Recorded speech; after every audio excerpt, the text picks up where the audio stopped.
नमस्कार, आप देख रहे हैं भारत 24, साथ में आपके शिखा ठाकुर। आने वाली 20 नवंबर को उत्तराखंड की केदारनाथ विधानसभा सीट पर उपचुनाव होने वाले हैं। वहीं उपचुनाव के लिए प्रचार का आज आखिरी दिन रहा और इसी बीच आज चुनाव प्रचार के लिए उत्तराखंड के मुख्यमंत्री पुष्कर सिंह धामी खुद मैदान में उतरे, जहां उन्होंने केदारनाथ की जनता से बीजेपी के पक्ष में वोट देने की अपील की। केदारनाथ में अपने चुनाव प्रचार के कार्यक्रम के दौरान मुख्यमंत्री पुष्कर सिंह धामी का एक अलग ही अंदाज देखने को मिला, जहां अपने समर्थकों के साथ मुख्यमंत्री पुष्कर सिंह धामी ने बाइक रैली की और इस दौरान खुद मुख्यमंत्री धामी बाइक चलाते नजर आए और इस अलग अंदाज के साथ सीएम धामी ने वोटर्स से बीजेपी के पक्ष में मतदान करने की अपील भी की। वहीं केदारनाथ में होने वाले उपचुनाव के मद्देनजर चुनाव प्रचार के लिए मुख्यमंत्री पुष्कर सिंह धामी आज गुप्तकाशी भी पहुंचे। गुप्तकाशी में सीएम धामी ने आज एक चुनावी जनसभा को संबोधित किया और इस दौरान मुख्यमंत्री पुष्कर सिंह धामी की जनसभा में भारी जनसैलाब पहुंचा। इसी बीच मुख्यमंत्री पुष्कर सिंह धामी ने जनसभा में आए सभी लोगों का अभिवादन स्वीकार किया और लोगों से बीजेपी के पक्ष में वोट देने की अपील की। वह इस जनसभा के बाद मुख्यमंत्री पुष्कर सिंह धामी गुप्तकाशी के बाजारों की तरफ गए। दरअसल सीएम का काफिला जब इलाके से गुजर रहा था, इसी बीच मुख्यमंत्री ने अपना काफिला रोका और गुप्तकाशी के बाजारों में खरीदारी करने के लिए पहुंच गए। अपने बीच मुख्यमंत्री धामी को देखकर के बाजार में मौजूद दुकानदार भी चौंक गए। वहीं सीएम धामी ने मार्केट में बेहद सादगी के साथ शॉपिंग की। अपनी दुकान के अंदर मुख्यमंत्री को देख करके हर कोई वहां हैरान नजर आया। सीएम धामी के गुप्तकाशी के दौरे का पूरा घटनाक्रम इन दो तस्वीरों के जरिए आपको हम दिखा रहे हैं। ये जो दो तस्वीरें हैं अब आपके सामने, पहली तस्वीर मुख्यमंत्री की जनसभा से जुड़ी जहां पर लोगों का हुजूम नजर आया, तो वहीं दूसरी तस्वीर उनकी सादगी से जुड़ी हुई है जब मुख्यमंत्री धामी मार्केट में पहुंचे और दुकानों पर जाकर खरीदारी की। इस दौरान मुख्यमंत्री ने कहा कि पहाड़ के बाजार हमारे गांव और कस्बों की अर्थव्यवस्था की रीढ़ है। वहीं दूसरी तरफ इलाके के दुकानदारों ने भी मुख्यमंत्री का खूब स्वागत किया और उनको अपने बीच देख करके खुशी भी जाहिर की।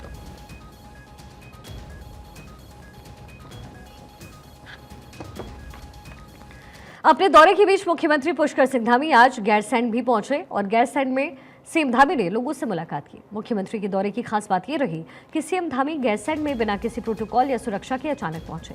वहीं बिना किसी सरकारी कार्यक्रम या फिर विधानसभा सत्र के सीएम धामी ने गैरसैंण का दौरा किया। इसके बाद माना जा रहा है कि मुख्यमंत्री धामी प्रदेश के दूरस्थ और दुर्गम इलाकों को लेकर के न सिर्फ सजग रहे बल्कि उन्हें प्राथमिकता भी देते हुए नजर आए। 2013 की प्रलय के बाद आदरणीय प्रधानमंत्री नरेंद्र मोदी जी के नेतृत्व में पिछले 10 सालों में जो अनवरत रूप से विकास के काम हुए हैं, बाबा केदार के धाम को भव्य केदार और दिव्य केदार बनाया गया है।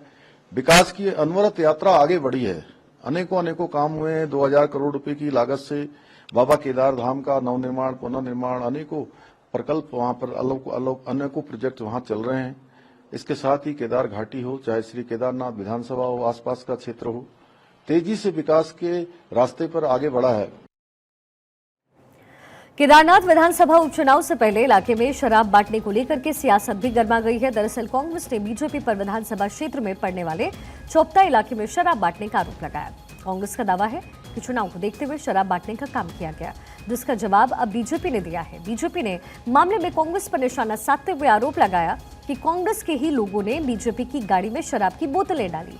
दरअसल बीती रात सोशल मीडिया पर एक वीडियो वायरल होता है जिसमें कांग्रेस के नेता आरोप लगाते हुए नजर आ रहे हैं कि बीजेपी कार्यकर्ता इलाके में शराब बांट रहे हैं। इस वीडियो में एक गाड़ी भी दिखाई गई जिसमें सदस्य प्रदेश कार्य समिति लिखा हुआ है और कांग्रेस नेताओं का आरोप है कि इस गाड़ी में ही शराब बांटी जा रही है। वहीं दूसरी तरफ इन आरोपों का जवाब बीजेपी के प्रवक्ता सुरेश जोशी ने प्रदेश कार्यालय में एक प्रेस कॉन्फ्रेंस करके दिया, जिन्होंने इन सब के पीछे कांग्रेस का हाथ बताया। जाओ वहां पर एक खड़ी गाड़ी में जिस तरह से उन्होंने षड्यंत्र किया है, भारतीय जनता पार्टी के कार्यकर्ता की एक खड़ी गाड़ी में शराब रख करके उसको षड्यंत्र करके सोशल मीडिया में प्रचारित कराने का प्रयास किया। हमने तत्काल वहां पर को जो है उसकी शिकायत की है और उसकी जांच हो रही। तो ये कांग्रेस के लोगों की सोची साजी समझी एक रणनीति है। भारतीय जनता पार्टी का प्रत्येक कार्यकर्ता, प्रत्येक नेता अपनी उस विधानसभा को एक रिकॉर्ड मतों से जिताने के लिए वहां पर प्रयास कर रहा है, वहां पर काम कर रहा है। वहीं उत्तराखंड में नगर निकाय चुनाव को लेकर के अभी स्थिति साफ नहीं हो पा रही है। हालांकि सरकार की तरफ से ये दावा भी किया जा रहा है कि दिसंबर के महीने में प्रदेश में नगर निकाय चुनाव संपन्न करवाए जाएंगे। दरअसल नगर निकाय का कार्यकाल पिछले वर्ष ही पूरा हो चुका है। इसके बाद सरकार की तरफ से नगर निकाय में प्रशासक बिठाए गए थे और अभी तक ये तस्वीर साफ नहीं हो पाई है कि प्रदेश में नगर निकाय चुनाव कब होंगे। यहाँ मामला आरक्षण को लेकर के फंसा हुआ है और अभी तक इसमें स्थिति साफ नहीं हो पाई। हालांकि शहरी विकास मंत्री प्रेमचंद अग्रवाल ये कह रहे हैं कि निकाय चुनाव की दिशा में सरकार महज एक कदम पीछे है और वो है आरक्षण। जैसे ही आरक्षण पर स्थिति स्पष्ट होती है, चुनाव कार्यक्रम जारी कर दिया जाएगा।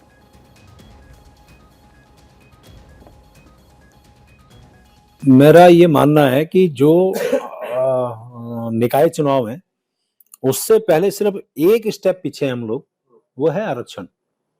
आरक्षण का निर्धारण जैसे ही होगा और उसके तुरंत बाद हम कार्यक्रम जारी करेंगे और कार्यक्रम जारी होते ही चुनाव कराएंगे। तो मुझे लगता है कि जैसा मैं पहले भी कहा था, मैं दोहरा देता हूं कि दिसंबर में किसी भी तरह से हम चुनाव कराने के लिए हमारी मंशा भी है, सरकार भी चाहती है, हम सब लोग इच्छुक हैं और सारी परिस्थितियां अनुकूल रही तो हम दिसंबर में चुनाव कराएंगे। उत्तराखंड की राजधानी देहरादून में आज शंकराचार्य स्वामी अवमुक्तेश्वरानंद ने पत्रकारों से बातचीत की और इस दौरान उन्होंने देश के अलग अलग मुद्दों पर अपनी राय साझा की, जहां पर उन्होंने गौ रक्षा के लिए गाय को राष्ट्रमाता का दर्जा देने की बात पर अपने विचार रखे। तो साथ ही देहरादून के जॉली ग्रांट एयरपोर्ट में मौजूद खंभों पर हिंदू मंत्र अंकित कराने पर उत्तराखंड सरकार का आभार व्यक्त किया है। इसी बीच उन्होंने ये भी कहा कि जो सरकारें गौ माता को राष्ट्र माता का दर्जा देंगी वो खुले मन से उसका समर्थन करेंगी।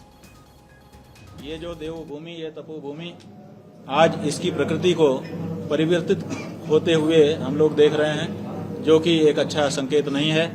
हम ये चाहते हैं कि इस बारे में यहाँ के लोगों को गंभीरता से विचार करना चाहिए कि जो प्रकृति है इस भूमि की, उस प्रकृति से छेड़छाड़ ना हो। प्रकृति का मतलब यहाँ हमारा पर्यावरण नहीं है। प्रकृति का मतलब इस भूमि के तपोभूमि और देवभूमि से होने से है। तो जो लोग तपोनिष्ठ हों, जो लोग देवनिष्ठ हों, ऐसे ही लोगों को यहाँ पर रहना चाहिए और बाकी लोगों के बारे में विचार करना चाहिए। एक हिंदू होने की परिभाषा ये है कि सबसे पहली शर्त है कि वो गौ भक्त होना चाहिए। गोशु भक्तिर दृढ़ायस्य, पहली शर्त है गाय में जिसकी प्रबल दृढ़ भक्ति हो। तो गौ हत्या जब तक इस देश में हो रही है तब तक इस देश में कोई हिंदू रहता है ये भी मानना मुश्किल है। हिंदू राष्ट्र की बात तो बहुत दूर है। इसलिए सबसे पहले गौ हत्या बंदी होनी चाहिए, तब फिर कोई दूसरी बात कहे तो हमको स्वीकार करें। कोटद्वार में अवैध रूप से बने धार्मिक निर्माणों को गिराने के जो है वो परमात्मानंद गिरी ने नगर निगम से मांग की है। यति परमात्मानंद गिरी ने नगर निगम को चेतावनी देते हुए कहा कि यदि एक सप्ताह के भीतर कोटद्वार के अवैध धार्मिक निर्माण को नहीं हटाया गया तो उत्तराखंड और उत्तर प्रदेश के साधु संत कोटद्वार आकर के इन अवैध निर्माणों को खुद से हटाएंगे। इन अवैध मस्जिदों को हमने गिराने के लिए प्रशासन को 7 दिन का समय दिया है। 7 दिन का समय पूरा होने के बाद यहाँ पर साधु संत बहुत बड़ी मात्रा में पहुँचने वाले हैं। बहुत सारे पूरे प्रदेश के और पश्चिमी उत्तर प्रदेश का हिंदू समाज यहाँ पर आएगा। अगर प्रशासन इस मस्जिदों को नहीं हटाएगा तो इन मस्जिदों को हटाने का कार्य हम स्वयं करेंगे। मसूरी की नगर पालिका सभागार में आज एक खास कार्यक्रम का आयोजन हुआ था और इस कार्यक्रम में उप जिलाधिकारी अनामिका सिंह शामिल हुई, जिन्होंने पर्यावरण मित्रों को ट्रैक सूट वितरित किए और इस मौके पर नगर पालिका में काम कर रहे 171 पर्यावरण मित्रों को ट्रैक सूट बांटे गए। दरअसल पिछले साल हुए स्वच्छ सर्वेक्षण में नगर पालिका परिषद मसूरी उत्तराखंड में दूसरे स्थान पर आई, जिसके बाद इसे पहले स्थान पर लाने के लिए नगर पालिका लगातार काम कर रही है और 2024 के स्वच्छ सर्वेक्षण में मसूरी नगर पालिका को पहला स्थान दिलाने के लिए पर्यावरण मित्रों को नगर पालिका से विशेष सुविधाएं दी जा रही हैं। इसी बीच कार्यक्रम में उप जिलाधिकारी अनामिका सिंह ने बताया कि पर्यावरण मित्रों की सुरक्षा और स्वास्थ्य को ध्यान में रखते हुए नगर पालिका काम कर रही है। जैसा कि हम सभी को पता है कि जो मसूरी नगर पालिका है इसको दूसरा स्थान मिला था स्वच्छता सर्वेक्षण में और जिसके अंतर्गत हम लोगों को प्राइज़ मनी मिला था और इसमें हमारा ये भी उद्देश्य है कि इनके लिए हम लोग इनका स्वास्थ्य और सुरक्षित, ये लोग जब भी सफाई करें तो ये स्वस्थ रहें और सुरक्षित रहें, तो इसी क्रम में इनको ये ट्रैक सूट दिया गया है। अभी ठंडी का मौसम भी है और ये हमें कुछ पैरामीटर्स पे दिया जाता है जिसमें मसूरी ने अच्छा परफॉर्म किया है और हमारी अपेक्षा रहेगी कि नेक्स्ट टाइम हमारा फर्स्ट रैंक आए। 2024 का थीम इस बार क्या है स्वच्छता सर्वेक्षण? इस बार की थीम हमारी ट्रिपल R जिसको हम बोलते हैं, रिड्यूस, रीयूज़ और रिसाइकिल। इससे हमारा कूड़ा जनरेशन भी कम होगा और जो हम कूड़े को रिसाइकल भी करते हैं और उसी में हम लोग रीयूज़ करते हैं, जिससे कूड़ा जनरेशन कम होता है। तो ये उत्तराखंड के श्रीदेव सुमन विश्वविद्यालय का दीक्षांत समारोह होने वाला है और इस समारोह का आयोजन ऋषिकेश के कैंपस में किया जाएगा। वहीं कार्यक्रम में मुख्यमंत्री, राज्यपाल, उच्च शिक्षा मंत्री के साथ प्रदेश सरकार के कई कैबिनेट मंत्री मौजूद रहेंगे। यूनिवर्सिटी के इस चौथे दीक्षांत समारोह में 21,230 से ज्यादा छात्र और छात्राओं को डिग्री और गोल्ड मेडल दिए जाएंगे। वहीं समारोह की तैयारी की जानकारी देते हुए यूनिवर्सिटी के कुलपति श्रीदेव सुमन ने बताया कि कार्यक्रम मुख्यमंत्री सहित राज्यपाल, शिक्षा मंत्री और कैबिनेट मंत्री समारोह में शिरकत करेंगे। तो उच्चतम अंक पाने वाले 80 स्वर्ण पदक दिया जाएगा और 18 छात्रों को स्वर्ण पदक दिया जाएगा। इसके अतिरिक्त जो स्नातक स्तर पर कला, वाणिज्य एवं विज्ञान तीनों संकायों में से जो सर्वाधिक अंक प्राप्त करने, परास्नातक स्तर पर 3 विषयों में सर्वोच्च अंक प्राप्त करने वाले विद्यार्थियों को कैप्टन सूरवीर सिंह पवार पदक से अलंकृत किया जाएगा। मसूरी में लगने वाले जाम की समस्या से निपटने के लिए उत्तराखंड की धामी सरकार लगातार काम कर रही है और इसी बीच आज इस सिलसिले में बड़ा कदम उठाया गया।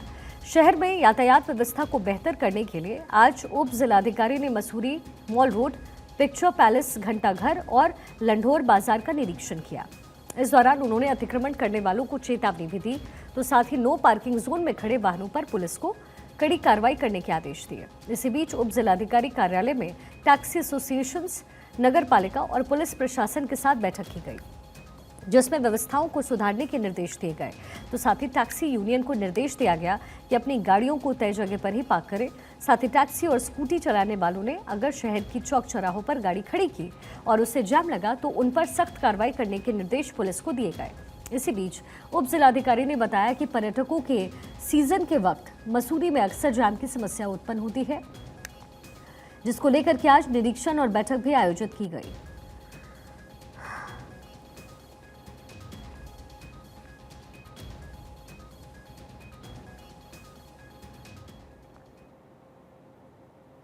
देहरादून में डीएम के आदेश पर एसडीएम सदर हरि गिरी ने राजकीय चिकित्सालय के आईसीयू का निरीक्षण किया है। उन्होंने आईसीयू के संचालन को लेकर कड़े निर्देश दिए और कहा कि मरीजों को आईसीयू का लाभ लगातार मिलना चाहिए। आपको बता दें कि हॉस्पिटल में कोरोना के समय आईसीयू बंद पड़ा था और देहरादून के डीएम ने आईसीयू बंद होने पर कड़ी नाराजगी जाहिर की। साथ ही तब 15 दिन के अंदर आईसीयू फिर से शुरू करने के आदेश दिए और ऐसा नहीं करने पर कार्रवाई की चेतावनी दी। इसके बाद हॉस्पिटल में आईसीयू का संचालन शुरू हुआ। अस्पताल में आईसीयू का संचालन ठीक ढंग से हो रहा है या नहीं, इसको देखने के लिए जिलाधिकारी ने उप जिलाधिकारी को निरीक्षण करने के लिए अस्पताल भेजा। एसडीएम सदर ने बताया कि डीएम के आदेश पर आज इसका निरीक्षण किया गया, जहां पर सुविधाएं सुचारू रूप से मिल रही हैं। हमें डीएम सर ने इस हॉस्पिटल का इंस्पेक्शन किया था और बाकी चीज़ों के साथ एक आईसीयू का भी इंस्पेक्शन हुआ था। उसमें सर ने पाया था कि जो आईसीयू है काफ़ी टाइम से नॉन फंक्शनल है। उसको फंक्शनल करने के लिए डीएम सर ने विभाग के साथ विभागीय अधिकारियों से मीटिंग भी की थी और उसी क्रम में ये जो नॉन फंक्शनल आईसीयू था वो 16 तारीख से फंक्शनल भी हो गया है। विभाग ने चूँकि बताया था कि हमने आपके निर्देश के क्रम में फंक्शनल कर दिया है आईसीयू, तो आईसीयू किस तरह से काम कर रहा है इसी को देखने के लिए डीएम सर ने मुझे और एसडीएम ऋषिकेश और सीएमओ साहब को भेजा है। पौड़ी प्रशासन ने मरचुला हादसे के मृतकों के परिजन और घायलों को मुआवजा राशि वितरित किया है। हादसे में जिले के 28 मृतकों के परिजनों को 1 करोड़ 12 लाख की मुआवजा राशि और 20 घायलों को 1-1 लाख की राहत राशि प्रदान की गई। एम्स में उपचार के दौरान 2 लोगों की मौत भी हुई, जिनके परिजनों को जल्द ही मुआवजा राशि दी जाएगी। अल्मोड़ा जिले के मरचुला में बीते 4 नवंबर को एक बड़ा बस हादसा हुआ। हादसे में जनपद पौड़ी के 28 लोगों की मौत हो गई, जबकि 20 लोग घायल हुए। मृतकों के परिजनों को सड़क सुरक्षा निधि और मुख्यमंत्री राहत कोष से मुआवजा राशि मिला। प्रशासन अल्मोड़ा से जिला प्रशासन पौड़ी को मिली है।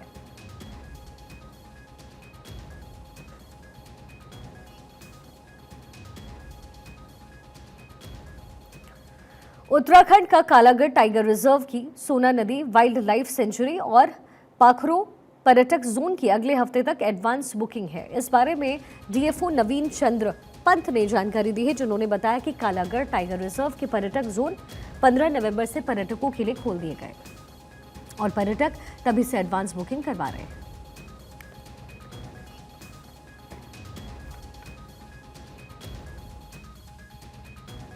हमारे पास लगभग प्रत्येक दिन की है 25-26 तारीख तक की बुकिंग अभी तक आज जा रही है। भले ही संख्या अभी कम है, यहाँ आप जानते हैं कि 13 जिप्सियाँ चलती हैं, अभी 6-6 जिप्सियों का प्रत्येक दिन का है और अभी बढ़ने की संभावनाएं हैं। लॉरेंस बिश्नोई गैंग के नाम पर यूट्यूबर सौरभ जोशी को धमकी देने वाले आरोपी को पुलिस ने गिरफ्तार किया है। आरोपी ने खुद को बिश्नोई गैंग का सदस्य बताते हुए सौरभ जोशी से 2 करोड़ रुपए मांगे। पुलिस को बताने पर उनके घर के सदस्य को मारने की धमकी दी गई। वही धमकी भरा खत मिलने के बाद सौरभ जोशी का पूरा परिवार इस समय डरा हुआ था, जिसके बाद सौरभ जोशी ने पुलिस को एक शिकायत की, जिस पर पुलिस ने मुकदमा दर्ज कर फौरन कार्रवाई की और फिर फिरौती मांगने वाले आरोपी को गिरफ्तार कर लिया। नैनीताल के एसएसपी प्रहलाद मीणा ने मामले पर जानकारी दी कि आरोपी का नाम अरुण कुमार है और इसकी उम्र 19 साल है, जो पंजाब के मोहाली में एक होटल में काम करता है। लेकिन नौकरी जाने के बाद उसको पैसों की तंगी थी और बिश्नोई गैंग का नाम इस्तेमाल कर आरोपी पैसा कमाना चाहता था। उत्तराखंड के फेमस यूट्यूबर सौरभ जोशी को एक धमकी आई, जिसमें उससे कुछ पैसे की मांग की गई और पैसा नहीं देने पर उसको और उसके परिवार को खतरा पहुंचाने की भी धमकी दी गई।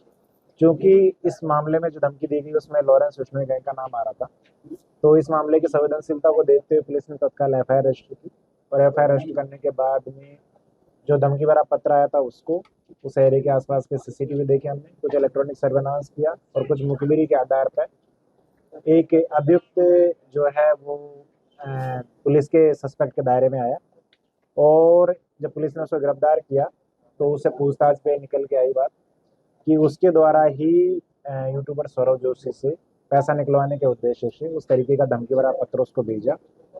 ये जो अभियुक्त है ये पंजाब के मोहाली में एक होटल में काम करता था और इसने सोशल मीडिया और समाचार पत्रों में लॉरेंस बिश्नोई गैंग के नाम पर कई अन्य जगह पर लोगों द्वारा डराए धमकाने और पैसे वसूल करने के मामले को देखा था। उसी से इसने आइडिया लेकर यूट्यूबर सौरभ जोशी को धमकाने का कार्य